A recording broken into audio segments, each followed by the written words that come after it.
Hello, everybody. My name is Blaine, and today we have a game called The Last Story. Now, this game, I believe, came out in 2010, 2011, one to two, on the Nintendo Wii. As you can imagine, it came out very late in the Wii's lifespan, near the end, actually. Many people were getting excited for the Wii U, so obviously they wouldn't have the time to pick up a game from a relatively, I want to say, unpopular team of developers. This game was made by the XE, the people who've made Xenoblade, Pandora's Tower, games like that.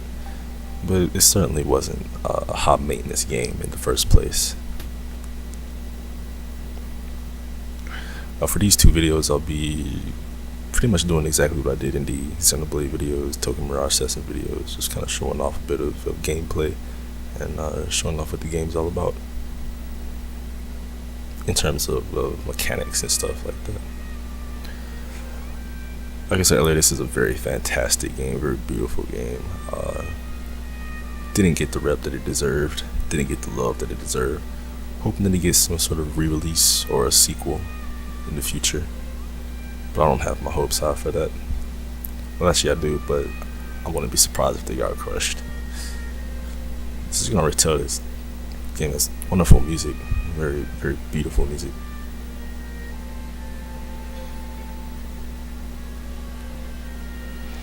Something a lot of people disliked about this game were its graphics.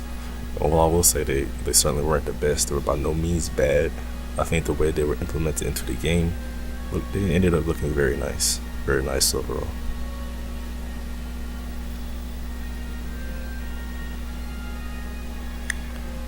Now here I'm going to show you my playtime on this game. I've beaten this game about 4, maybe 5 times all the way through.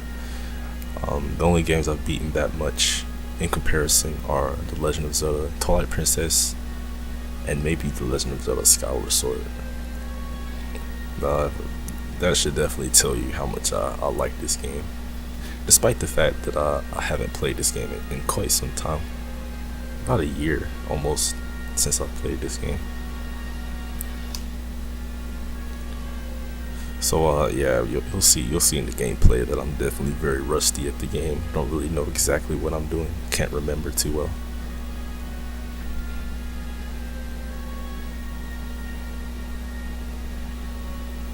And I think about it, this game had a really fire ending thing. I'm gonna have to go bump that once I'm finished with this video. I believe it was called Toberu Mono or something like that. Something like that, I believe. But anyway, I'm gonna load up this little save file here with all the end game stuff going on.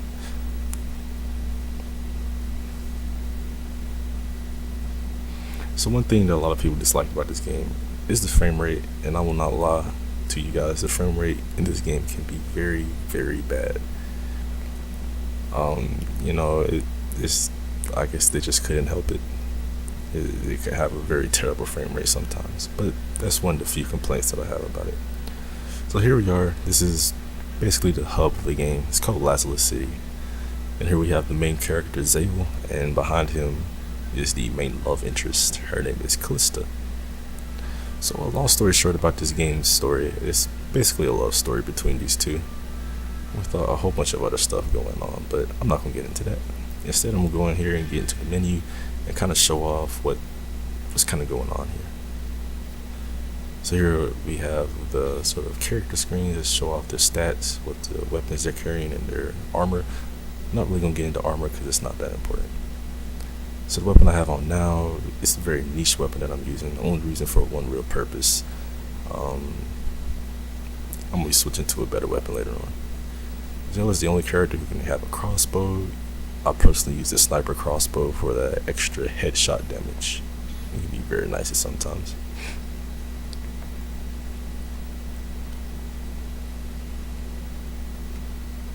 So various effects make these two weapons better for just all-purpose use. So I'm gonna go ahead and switch to the one at the top. That movement speed increase is actually very nice. So Callista here, as I said before, she's the main love interest, and as you also can see, she is a mage, very high magic attack. And as far as her armor that I have on her ball gown that you get from story events. Um, Definitely not the strongest armor in the game, but at the end of the day, all that matters is fashion. Doesn't matter if you get killed in 2 hits, as long as you look good doing it, it's all good.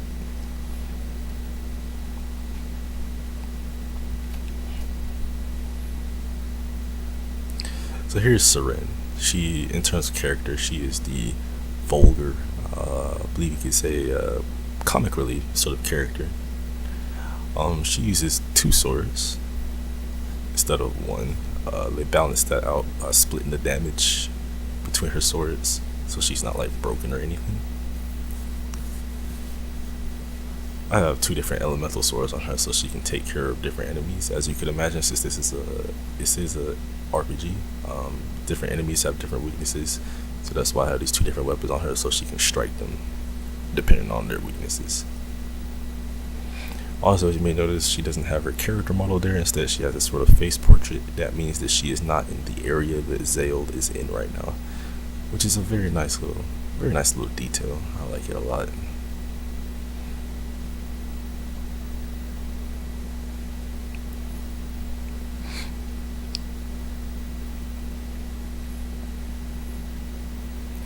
So here we have Yurik. In terms of character, you could say that he's sort of the cold, standoffish character.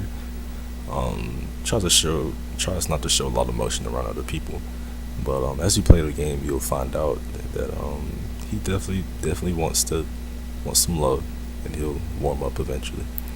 He is a fire caster, magic. He's a mage too, fire mage. He has a lot of strong fire magic, and he has a special weapon that only he can carry that gives him some very good special effects. Well, not special effects, but side effects. So here's Mirania. In other words, the waifu of the group. She's my best girl, in my opinion. In terms of character, she's the sort of ditzy. I wouldn't really say she's stupid. She's just not all there, I guess you could say, character. But in terms of usage, she is the healer of the group. She has healing magic. She also has a little bit of offensive magic that she can use to help out the crew, with various other effects that I'll get into later. But yeah, Mirania, best girl. Absolutely.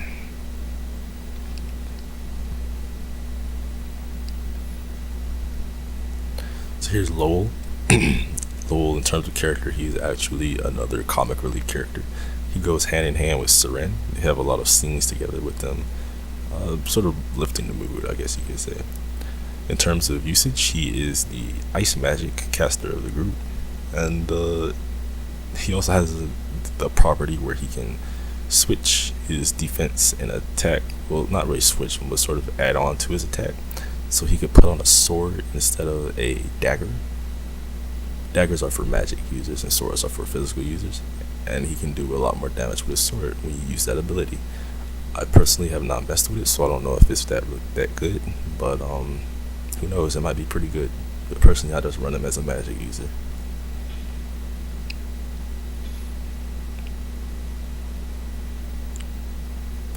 Something else to note, the weapon names in this game are actually pretty nice. I know it's something very minor to talk about, but they're pretty cool names. They're unique, I think. So I'm gonna go down here to the map, and now in these areas that we have here, we can teleport to them at any time, considering that as long as we're out in the field. These areas are places that we've been through via the story. We can go back to them at any time and sort of run through them with any characters that I want to. Some places have restrictions on the amount of characters you can bring. Now I'm going to go into status here, and I'm going to show off like the stats and kind of the way the skill system works in this game. So as you can see, I have Zale here. He's level 99. Doesn't need any XP obviously because he's at the level cap. And there I have a little bar called the spirit bar. I guess you could call it that. It has spirit points. That's what allows you to use your special skill. It's Zale's in particular is called Accelerate, down there in the bottom right hand corner. As you can imagine, these are sort of, I guess you could say, super skills. They give a wide variety of effects that can really change the tide of the battle that's going on. Another thing to note is that this game is an ARPG, so there's gonna be a lot of stuff going on very fast, and it's honestly gonna be a bit difficult to commentate. But either way, Zell here, as you can imagine, he has the most amount of skills because he is the main character. He has a variety of offensive and defensive skills, as well as his story based skills called Gathering, Burst, and Cure that allow him to do basically things that only Zell can do, as you can imagine. As you see, every other character has a notable amount less in terms of skills. So Kalista here, like I said before, she has magic. Her first skill called Shining. It can be a very defensive skill. You diffuse it, and I'll talk about diffusion later. But she also can heal, like Mirania. It's just that Mirania is more of a dedicated healer instead of Kalista. Her special skill is called Ancient Barrier. It basically goes around Zell and it protects him from damage, and it reflects stuff like magic and arrows. It can be kind of busted depending on how you use it. It's a really good ability, and I believe you could use diffusion to give it to your other party members. But like I said, I'll go into diffusion a bit later. So Seren here, as I said before, she has a number of defensive and offensive ability skills. She has Shadow Sister, which can paralyze enemies, which is very nice. Helps a lot with control. Yurik here has a lot of offensive fire magic, very strong character. And his special skill down there is basically just a huge load of fire damage. Now Mirania here, like I said before, is our dedicated healer. She has the same recovery magic as Kalista, but she also has a unique skill called Forest, which can be used when you diffuse it. It will make enemy mages unable to cast, which is very good. Like I said, I'll be getting to that a bit later. And her special skill is called Revive. Is probably the best special skill in the game because it revives all party members to full HP and restores it. So if you're not dead, you'll still get restored to full health, and it restores 1 life. Something to note, characters have 5 lives in this game. When they enter a fight, once they lose those 5 lives, they become dead. But if Mirania is still alive and she uses this skill, they will regain 1 life. So it's very nice.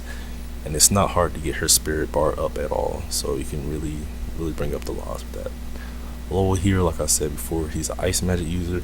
There's Berserker, is that ability that allows him to switch his sort of give him boosted attack with his sword, but like I said earlier, I won't be using that because I don't know how good it is. It doesn't sound very good. His special skill down there, Glacier, basically the same thing as Yurik's, except ice. Like I said earlier, I'm gonna go on the tutorial here, and I'm gonna sort of show the tutorials here about how much work was put into these tutorials, or some of them anyway. You see some of them have these really nice little drawings here. They look really good. I'm quite a fan of them. Look very nice. I wish there were more of them in the game. Unfortunately, there aren't. Like I said earlier, Zell has this ability called Cure that he gets from story progression. When he uses his little gimmick called Gathering, he's able to revive incapacitated allies by touching them, like it says there. They will receive a temporary boost in their abilities. They'll become a bit stronger for a period of time. Of course, if an ally dies 5 times, they will not be cured from this ability because they're dead. At that point, only Mirania can really save them with her special skill, Revive. So what I'm gonna do, I'm gonna go over here to Mirania because she's standing right over here, so may as well talk to her, right? Best girl, may as well talk to her. Also, this game's voice acting is, I believe, almost entirely English, you know, with the accents and whatnot. I think it works very well. Very nice voices. I enjoyed them overall. So we're gonna go ahead and hop into the gameplay.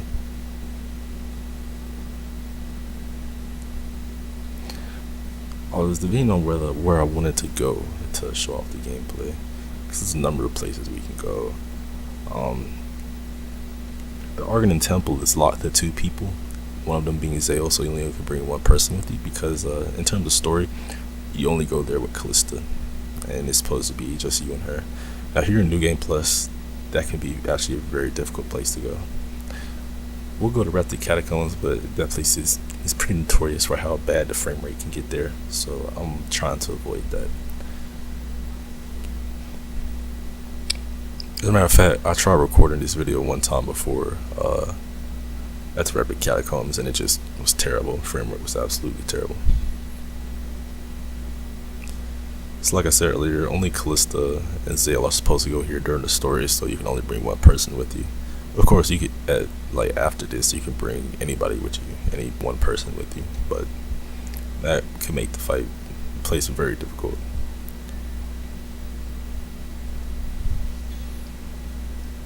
So at the end here, I decided to go to the Bandit's Warehouse. This is actually the first area of the game, I believe.